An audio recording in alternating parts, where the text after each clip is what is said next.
कि आने वाली पीढ़ी के भविष्य को बेहतर बनाने के लिए हम लोग निरंतर अपने कार्यों को आगे बढ़ा रहे हैं। इंजीनियरिंग कॉलेज हो, मेडिकल कॉलेज हो, डिग्री कॉलेज हो,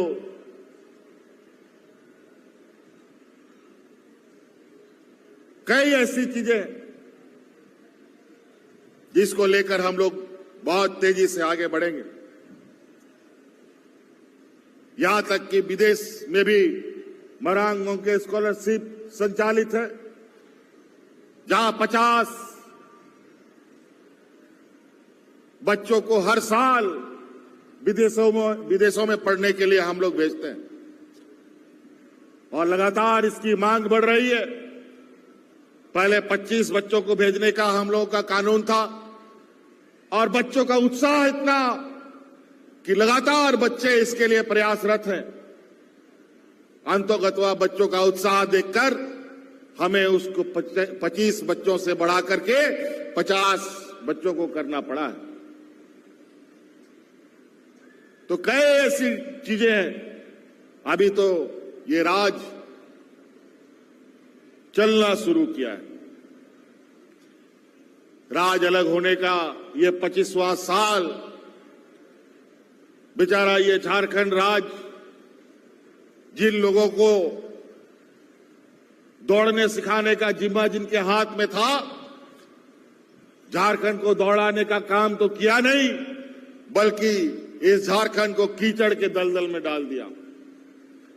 लेकिन अब ये झारखंड, युवा झारखंड, 25 वर्ष का इस झारखंड को हम लोगों ने इसकी नींव इतनी मजबूत कर दी कि अब यह झारखंड चलेगा नहीं, दौड़ेगा और इस देश के अग्रणी राज्य के पैदान में अपनी जगह बनाएगा।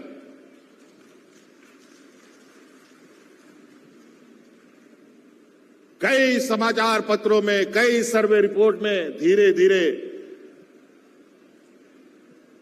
आकलन करने वाले लोगों को भी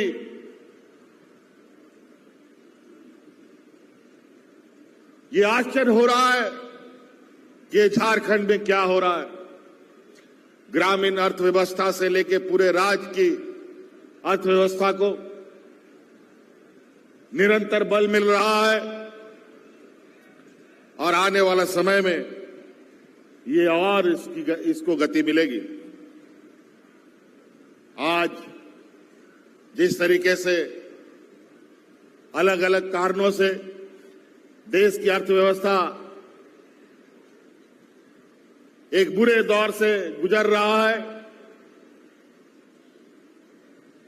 ऐसे परिस्थिति में भी झारखंड में हम लोग यहां के झारखंड के आदिवासी मूलवासी, यहां के लोगों के लिए यहां के विकास के कार्यों को निरंतर गति दे रहे हैं। इसलिए साथी, आज बहुत ज्यादा कहने की आवश्यकता नहीं है। हम लोग